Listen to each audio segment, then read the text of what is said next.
All right. So my name is Tyler Lappe. I am a co-founder at a company called Sport ID. So hockey players, they go to all these big tournaments and they find that their sticks are either accidentally grabbed by one of their teammates, lost, maybe grabbed by another team by accident. We see this a lot, especially at the big club tournaments or big school tournaments where there's people coming in from all over and sticks are easily misplaced due to heavy moving and constantly switching locker rooms. So these expensive sticks that range in price from lower end $200, but usually $300 to $400, they're lost far too easy and far too often. So our product is aiming to solve that problem for athletes as well as their parents, the ones who are buying the sticks.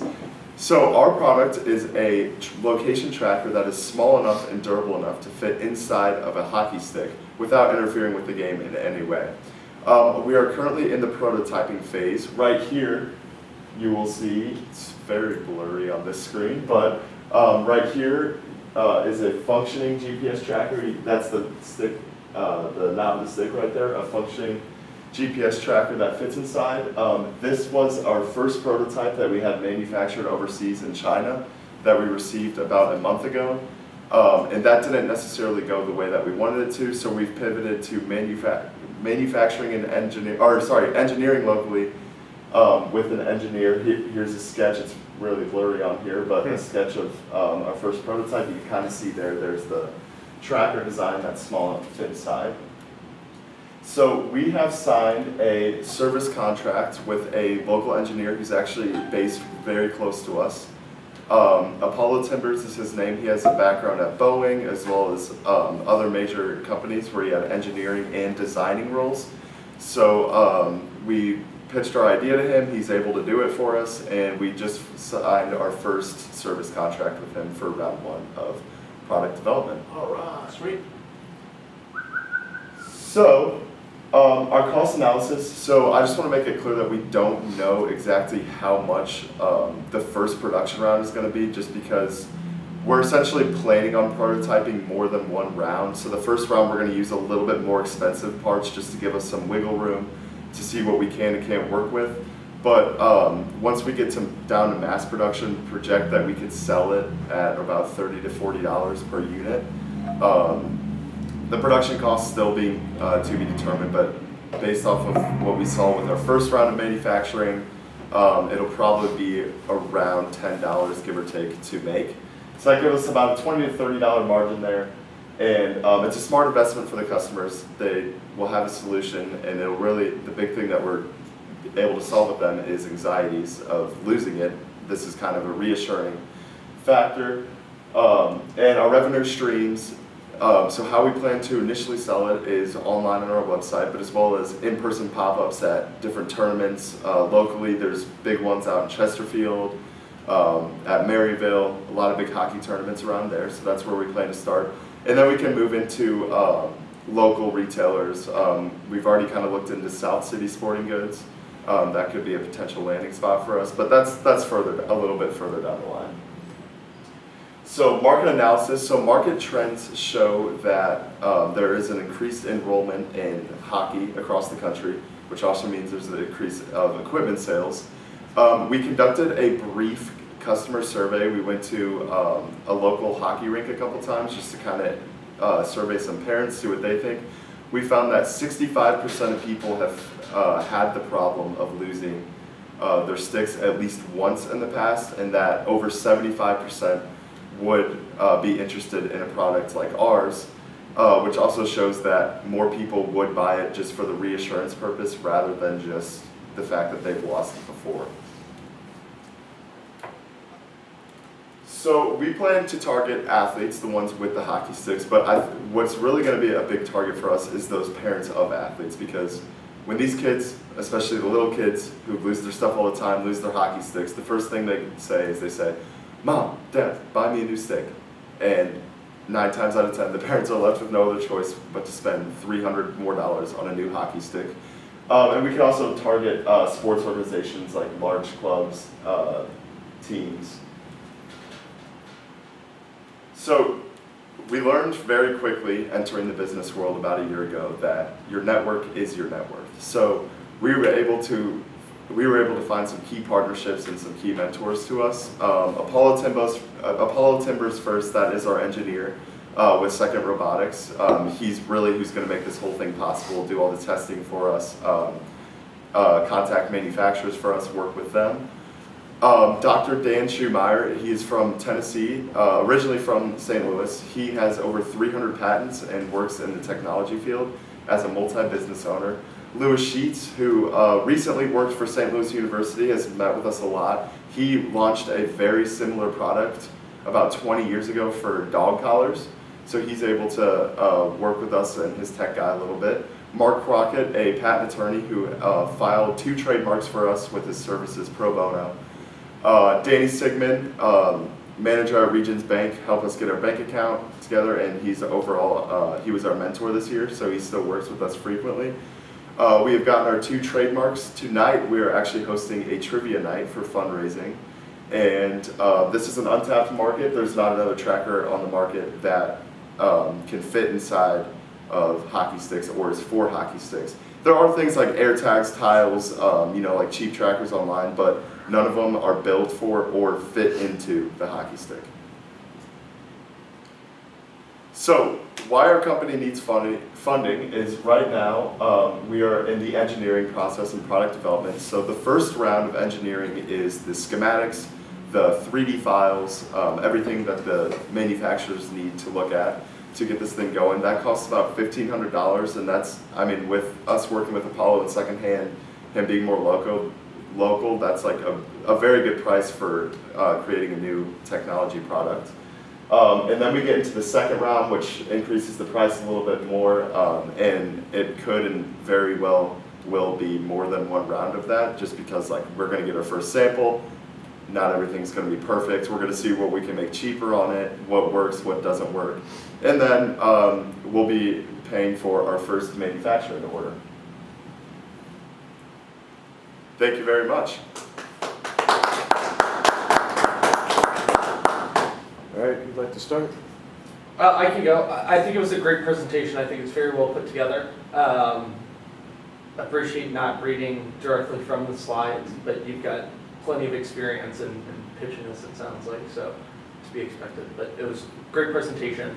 I'm curious to know about the rigidity of the tracker itself. How does it fit in is it attached to the cap? Does it stick onto the side inside the stick? And then how does that hold up, against the wear and tear and checking and all that? So that is going to depend on how our new product development comes out. So with our first one, it was really small, so that we'd able just to stick inside with the cap, and we could put a thin casing around it and use Velcro or something, to keep it in there. But it depends on what the new one looks like. I'm thinking the new one's going to be longer, and it also I think is going to have a little flat antenna. It's almost like a little sheet. Okay.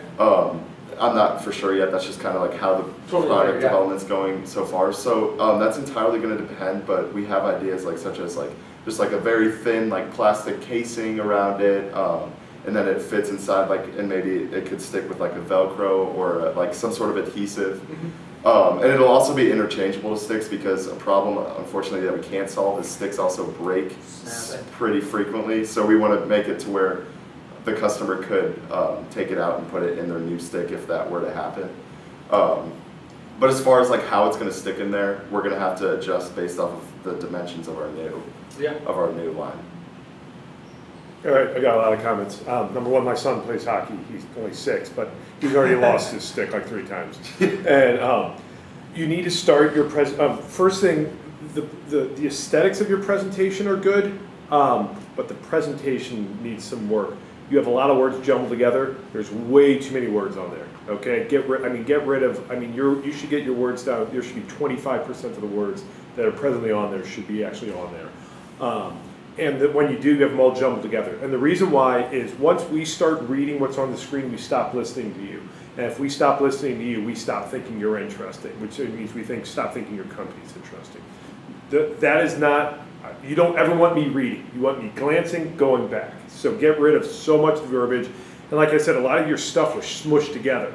Give it room to breathe in between. It's a simple aesthetic thing, but it really matters. But your presentation should start off, and everything you did is great. So I mean, like, especially, I mean, you're starting out. So you were a hockey player, obviously?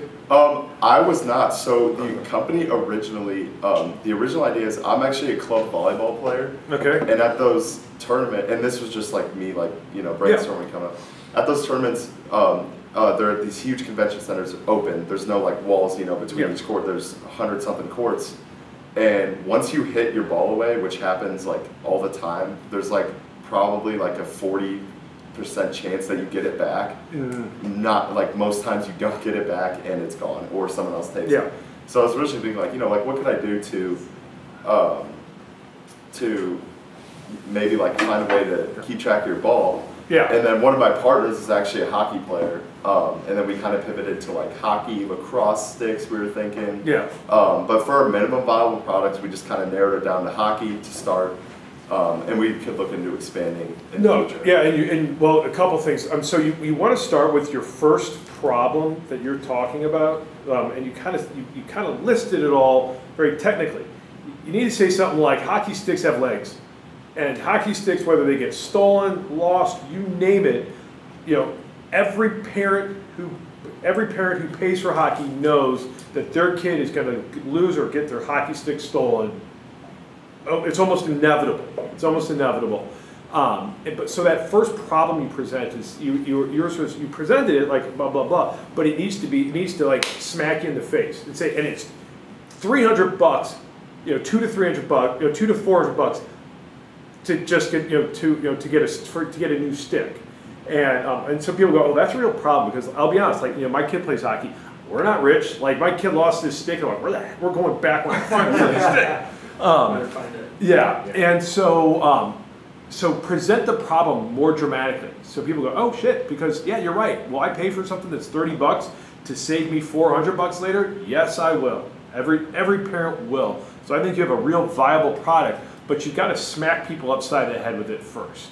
And it's got and that'd be my main thing, is get people's attention first. The rest of the presentation is pretty good, but although have contact information there on your last slide, have a QR code, have a phone number, have everything, so we can get in contact with you.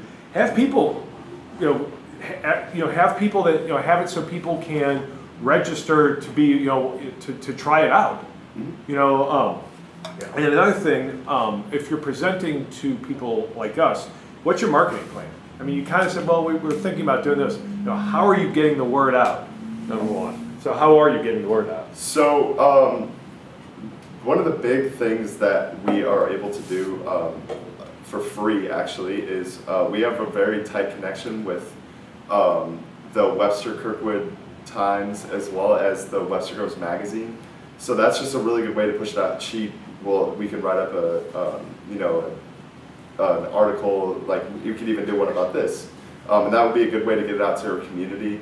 Other than that, Instagram, Facebook, different social medias, that's going to be a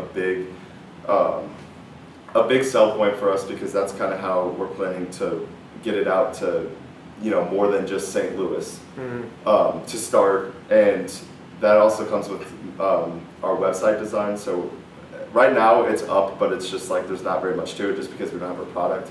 But we think it's important to have a really good website, because that's what those people on social media are going to see. That's kind of like their first glimpse at your business overall. I think you want it more in depth. Any presentation, I don't mean to monopolize, I'll show it in a second. You're doing good. Your marketing plan wants to be, you want to have it like, we're going to do this and then this, and it's going to lead to this. And I think your first thing you want to do is you want to go to all the organizations, wherever your friend that played hockey or still plays, go to every single organization, the Rockets, Kirkwood, St. Peter's, all of them right now, and get people to try, say, hey, we're going to have a prototype.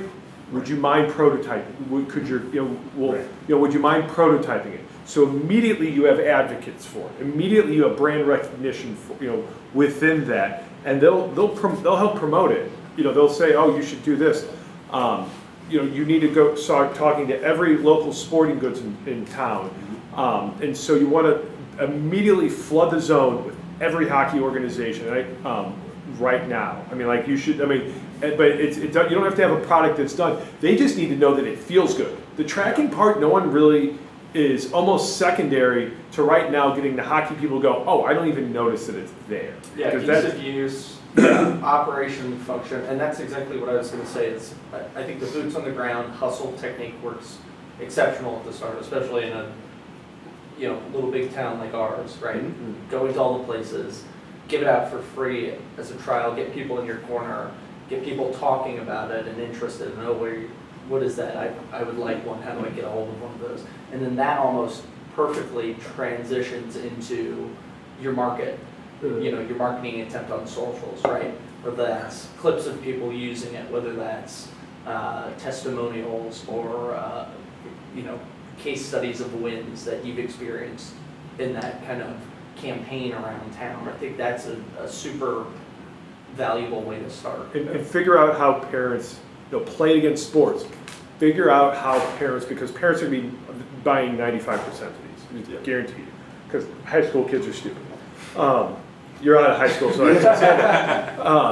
I coach high school too, so yeah, I know these things.